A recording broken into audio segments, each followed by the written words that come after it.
Hey there, Sagittarius. This is Ashley. We're going to do your reading for the week of September 5th. So we're going to look at past, present, and future. Kind of see what's going on for you during the week of the Virgo new moon. We're going to look at a 9-card spread, and then we're going to clarify. I recommend you check out your other placements to find some additional messages that may want to come through for you. So Sun, Moon, Rising, and Venus, or anything that contains like a stellium from your chart, can also tend to house some information.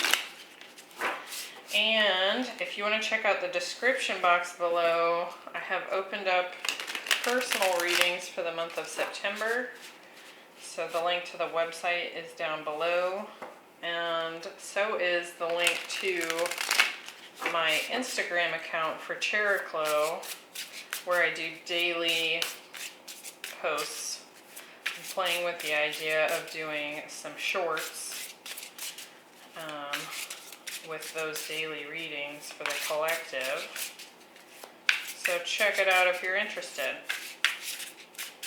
And of course, please remember to like and subscribe. And leave me a comment if this is your message. So let's get going here. We have the King of Pentacles, Six of Wands, the Page of Pentacles, the 10 of Pentacles, Justice, and the Wheel of Fortune. And we have the High Priestess, the Emperor, and the King of Swords. And these are kind of interesting cards. I don't think they can even be reversals because they come in sideways. Alright, at the bottom of the deck we have the Page of Wands. So some sort of inspiration. We will see how that plays out in your reading. Alright, in the past position, and like I've been saying, you might be experiencing this now if you happen to watch this video before the week of the intended time frame, so week of September 5th. So this could be going on for you right now. It might have happened more in your deep past. We have Treasure Island in the reverse. You can see there's this sea turtle carrying a treasure chest. And when it's in the reverse, we may be kind of sitting in this consciousness of lack. Now it could be a lack of love. It could be like worrying about lack of funds. Which is interesting here because we have the King of Pentacles and the 10 of Pentacles. So real quick, I'm going to just read that blurb to you because the way it's showing up is that you're not sitting in lack at all. Let's see. Poverty consciousness and a sense of not enough cast a shadow on your path. These ideas and core beliefs come with a high cost. Do you really want to proclaim yourself a victim of disappointment and failed expectations? Are you avoiding success because you will grow so tall that others will want to cut you down? Or is it possible that you're caught in a fear that you will lose what you've acquired, so you hold on tight, that you miss the opportunity to expand? And I'm kind of picking that up here with this High Priestess sitting at the bottom. It's like the fear of the unknown is serving as something that's trying to keep you small, like a self-protection method. I can't talk today. Take a risk, for you have nothing to lose except your own confinement in a prison of your own making. Open the door and find the abundance waiting for you to claim it. So it looks like in the past you've been sitting in this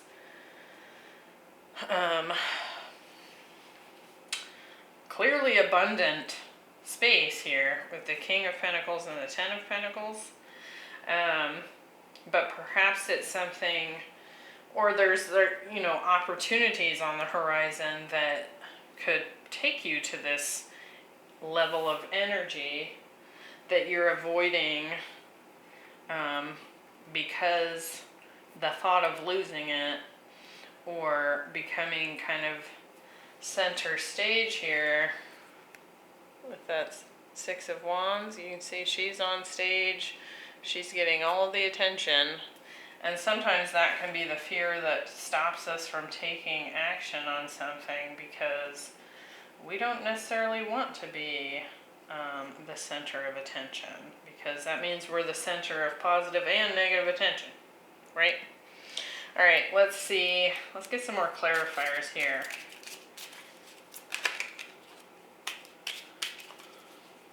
So we have 2 kings and the emperor showing up.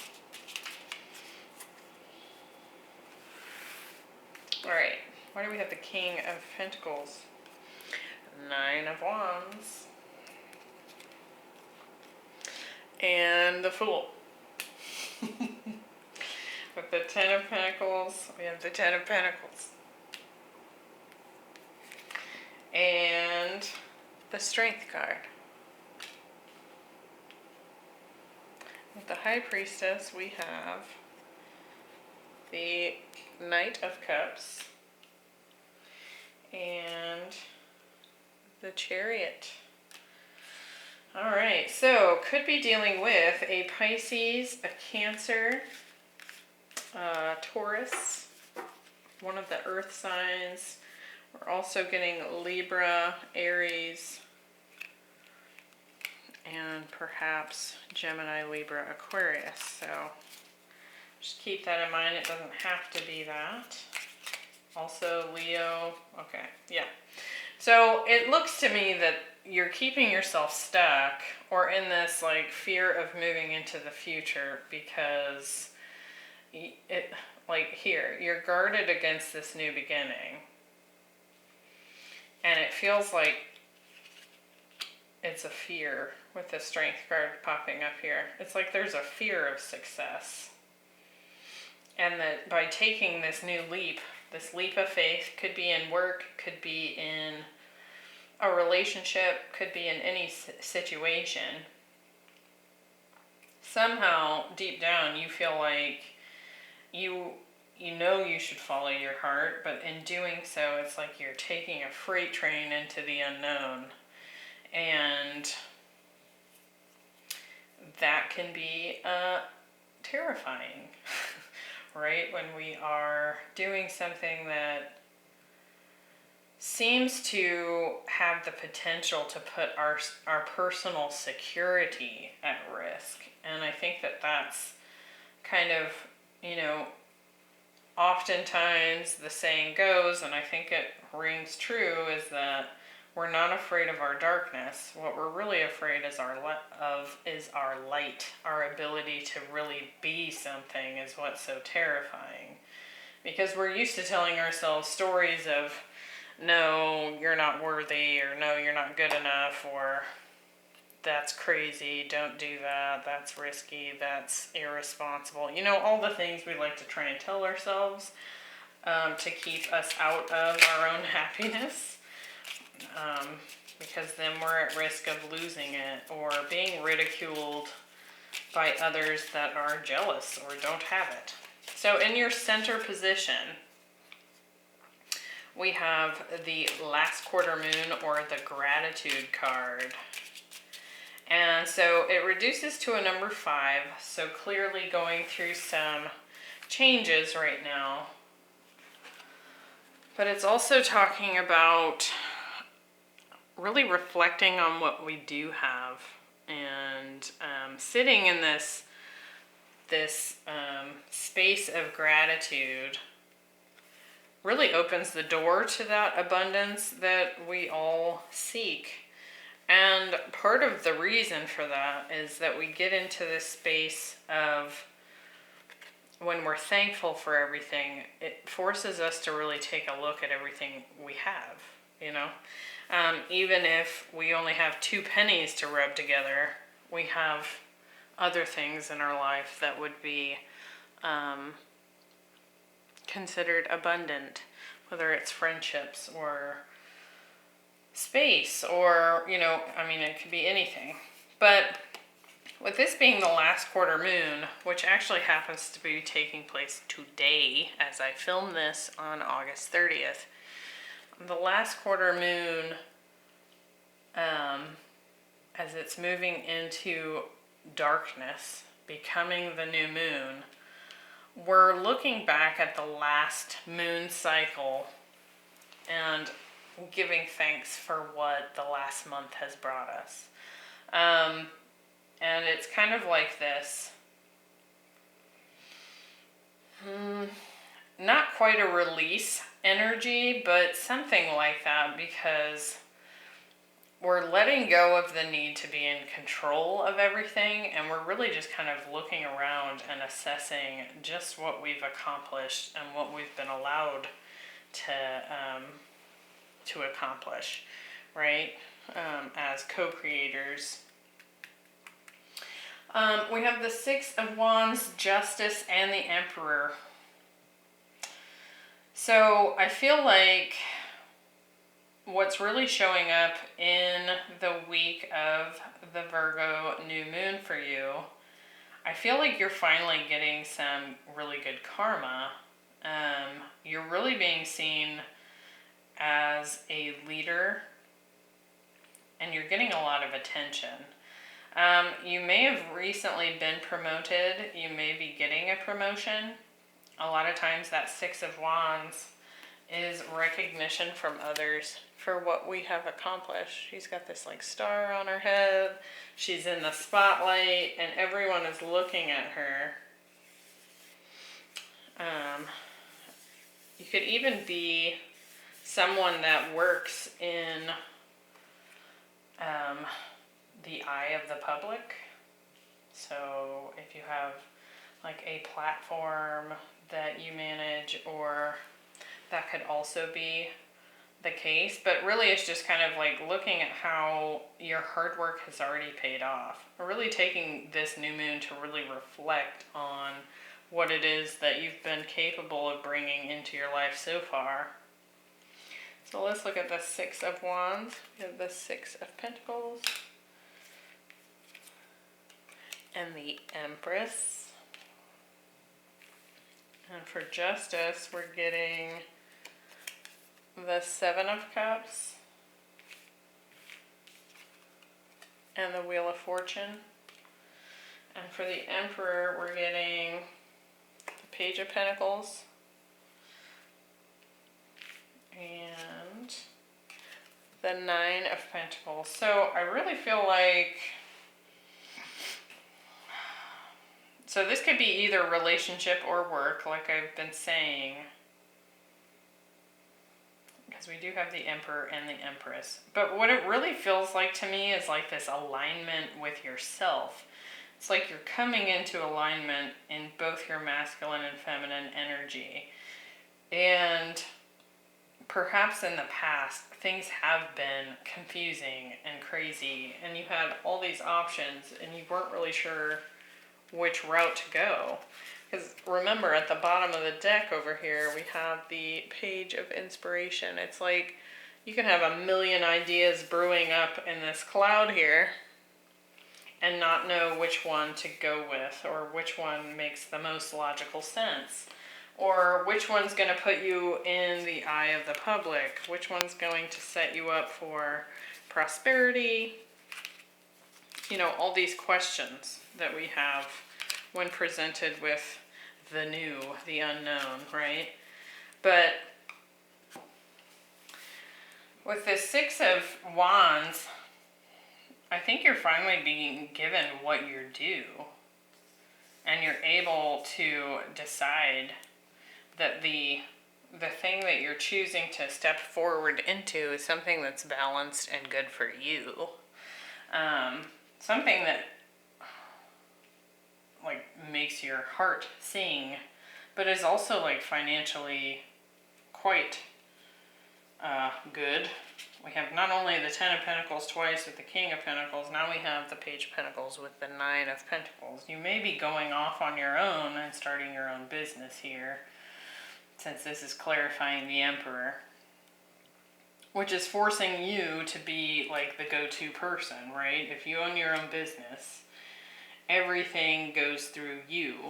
And so that could be part of this fear that we've had in the past here of charging forward and following your heart means risk. But with Justice getting the Wheel of Fortune and the Seven of Cups, I think you're finally deciding on something that's really going to spin karma in the positive direction. Now, it does feel karmic. It feels like part of your path. It feels like part of your soul path that perhaps is almost, it almost feels like it's not even really a choice. It's like you have to do it kind of thing. But it's looking great.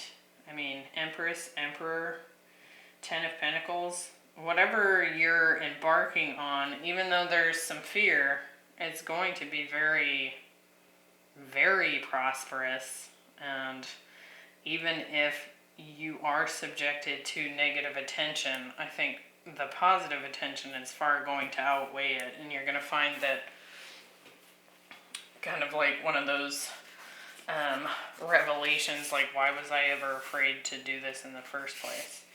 So opening to discovery is in the future position. So I think you're finally taking some moves. I think you're finally allowing this to play out, this scenario that there's been some fear about. At the bottom of this card, it's like there's this key.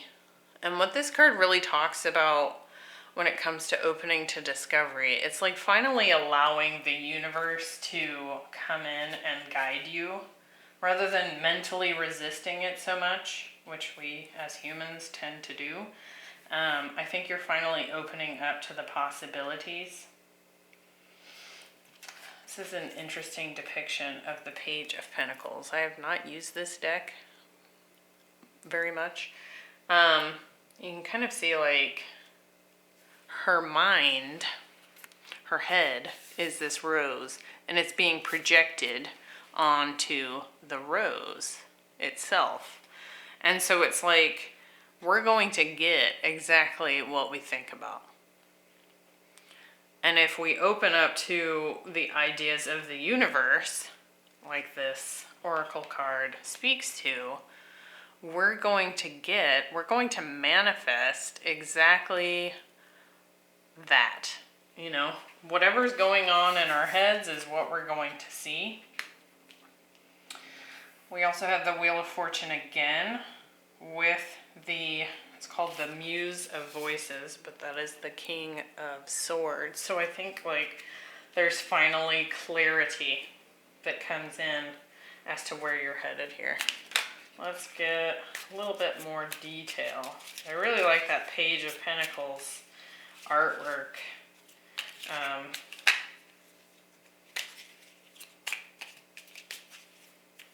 The Page of Pentacles, to me, it can be an offer, and you've got the Page of Pentacles twice. It can be an offer, a tangible, sincere offer. It could be a message, but it's also about manifestation. It's kind of got that magician energy to it. Why do we have the Page of Pentacles? Boom, new start. And a victorious one at that. Six of Wands again. Yeah, this is like tons of synchronicity going on here. Why do we have the Ten of Pentacles? Or excuse me,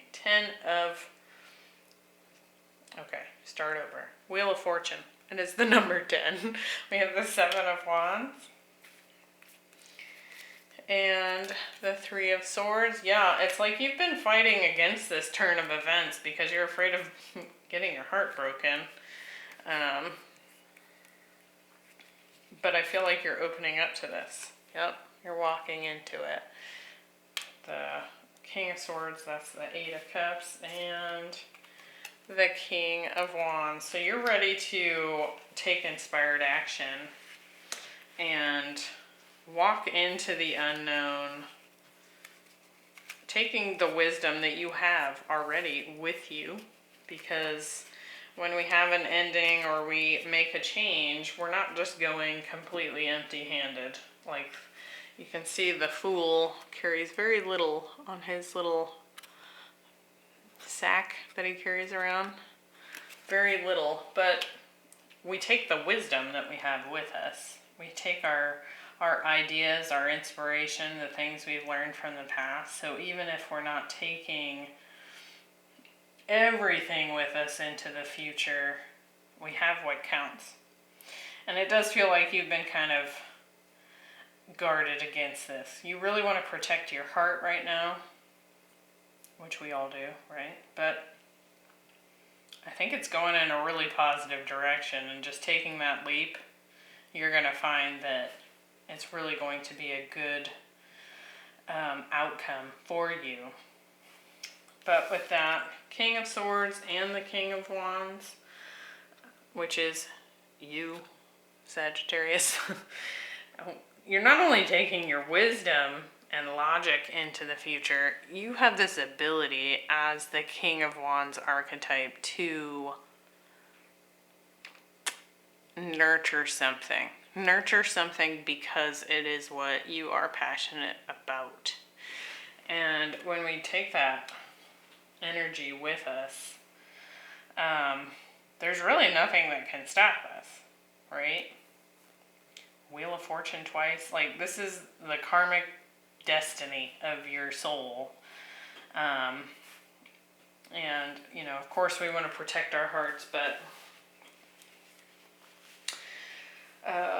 I really don't see it going that way. I think you're gonna have this amazing outcome, and you will have been worrying for no reason, really. So, looking really good, Sagittarius. I hope this was helpful. Remember to check out your other placements, and please like and subscribe, and I will see you in the next one. Bye.